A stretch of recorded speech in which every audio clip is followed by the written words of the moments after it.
Okay, if you are watching this video mistakenly thinking that you may not be offended, you probably will.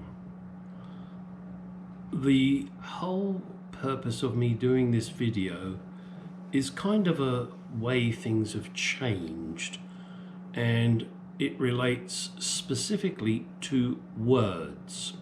Words that I grew up using that now I am told I can't use.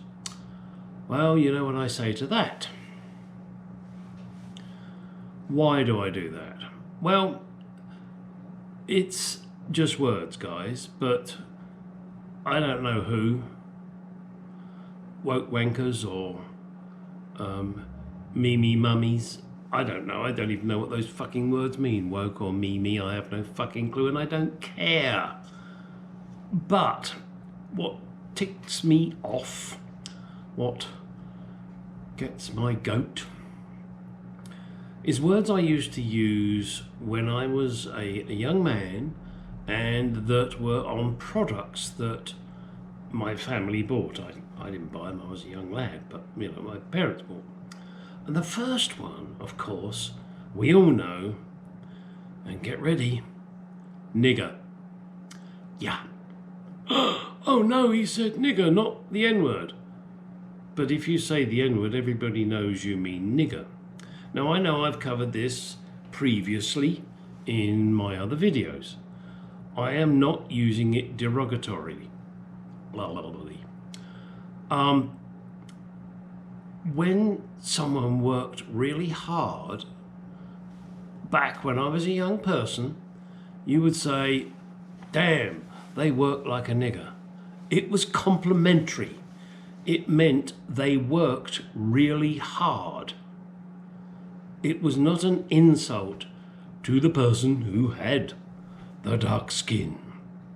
It just meant they really fucking well work and should be complimented on it. So it was a compliment, not an insult. We used to buy shoe polish.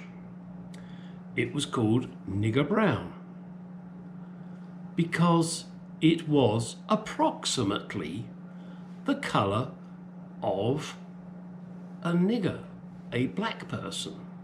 And of course they're not black. Like, I'm not white, I'm kind of pinkish. And a black person is not really black. Well, granted, some are, but generally speaking, they're not. We used to have Robertson's jam. And on the jam, behind the label of the product, there was a little paper thing. And I'm going to call it a thing because that's the easiest way to describe it. And you used to take this thing out and stick it in a book. And it was a musician, it was a worker, it was different things. And once you'd collected enough of them, you would send the book off and you would get a little enamel badge that you could wear on your lapel or wherever you wanted to wear it. That little paper thing that was behind the label of the product and the little enamel badge was a gollywog. Yes, gollywog. And it was a little smiling faced, curly haired, black person.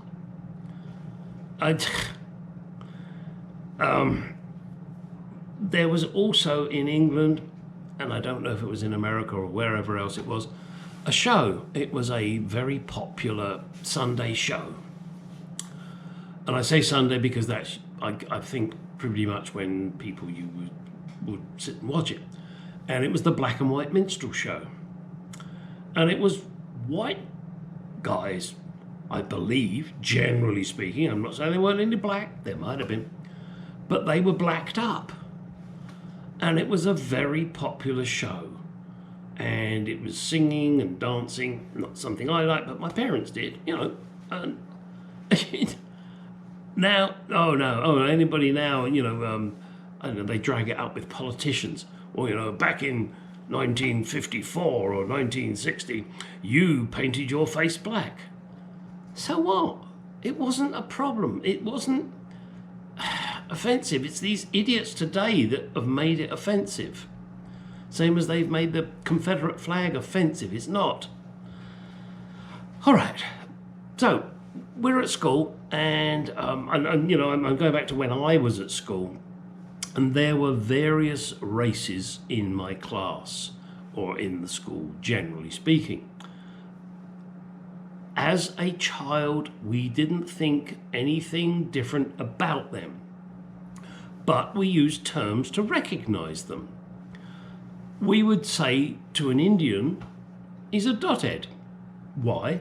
Well, it's obvious, because I believe, and I'm not trying to decry it, the females had a dot on their head, and it was of religious or marital significance. So we just say he's a dothead. We weren't insulting him, it was just him. His name was, well, one of my school buddies was called Philip Patel. We used to call him Drill Dip, and he was a dothead. It was nothing. I mean, the term honky then didn't occur. I was just a guy. Maybe it did occur, but I didn't notice it. We had a Chinese guy in my class, and his name was Robert Chow. He was a great little guy, but he was known as a chink. Why? Well, he was Chinese. It wasn't derogatory. It was, Robert the chink. Bing. That was it. And everybody could immediately recognize the person we were talking about. It's one of those things. You watch a cowboy movie. Paleface. Oh, that's me. I'm a paleface. But then there was the Redskins. No, the Redskins were the Indians. It wasn't derogatory. It was, I'm a paleface, you're a Redskin. Big fucking deal. Getting back to the Indian side, and I know this is very controversial between Indians and Pakistanis. They don't like each other, although from what I can see they're very similar, but the Pakistanis were known as Pakis. I don't know why, it was just the way they were. So that's bad. These are all words that I used to use that I can no longer use. It used to be you could have I'm having a gay time. It was really good. Oh dear, no. I tell you what, I wouldn't want to say I'm having a gay time anymore, because people will think I'm taking it up the bum. Which is a shame. You've destroyed another perfectly good word. When I was, hello moth. When I was young, having a gay time was great, and it was in movies and stuff like that. If you were of the bum bandit preference, which was up to you, you were homosexual. The word homosexual, as far as I'm aware, means you like your own kind for sex. So even though, they term homosexual as the male and lesbian as the female version from Lesbos, the word homosexual, as far as I understand, means you like your own sex for sex. Great, good for you. Other terminologies that we had two. One was called, he's a wop. Usually that related to Italians. Why? Because they were working without papers. W-O-P. WOP. Which meant they were doing a job and they didn't have papers, because it was wartime. So they were WOPs. It wasn't an insult. It was merely targeting and saying these people are the WOPs. There was another term which I never understood, and that was Dago, but I can't go into that one because I don't know the origination of it. The other one we had was wog. What? Wog, and that normally related to people with dark skin. But WOG stood for Working on Government. And that's what it was. They were working on government projects. And yes, most of the time it probably was people that were of black skin, dark skin, brown skin. So there's a lot of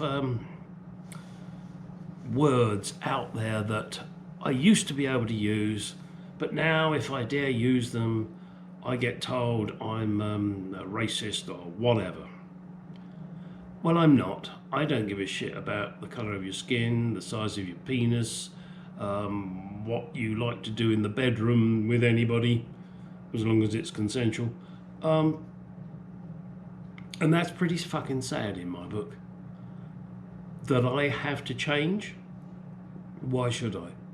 I don't see any reason I should. And guess what? I don't. I will say, think, do what I want. If you don't like it, that's your problem, not mine. It's just words.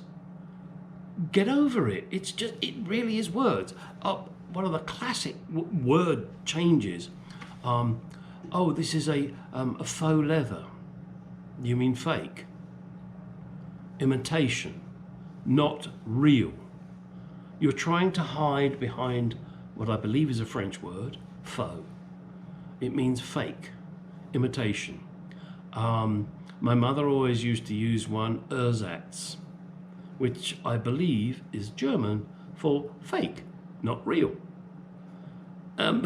It's word that's all that it is. It's words. Don't get offended by it. You know, the old adage, sticks and stones may break my bones, but names will never hurt me. Unless you're a pussy. So, I could go on. I'm sure I could find a lot more to pick out and bitch about regarding words. But let's grow up, people. Let's realize what it is. Another expression my father used to use, and this just into my head, let's call a spade, which means call it what it is. It wasn't referring particularly to a person of dark skin. If you have a club in your hand, a diamond in your hand, what's the other one? Club, diamond, oh, hearts. Or it's a spade. No, you call a spade. Call it what it is. One other thing I just want to throw in, which is, when in Rome, do as the Romans do. I live in America, and I get pissed off when the phone asks me, whenever I call something, it does it in English and then Spanish. Well, what about German, Italian, French, and all the other languages? No. America speaks English, or if you prefer, American. And I've learned American words because I am in America. When I lived in Germany, I spoke German because it's their country and their right for you to speak the language of that nation. Okay, that one was a slight digression, but there you go. All right, I've had enough blowing off steam. Now I'm gonna pump this video out there, and well, what can I say? Be honest with yourself and say what you think. Stop being a pussy. Honesty is so much better, which is why I will never be a politician, because I say it like it is.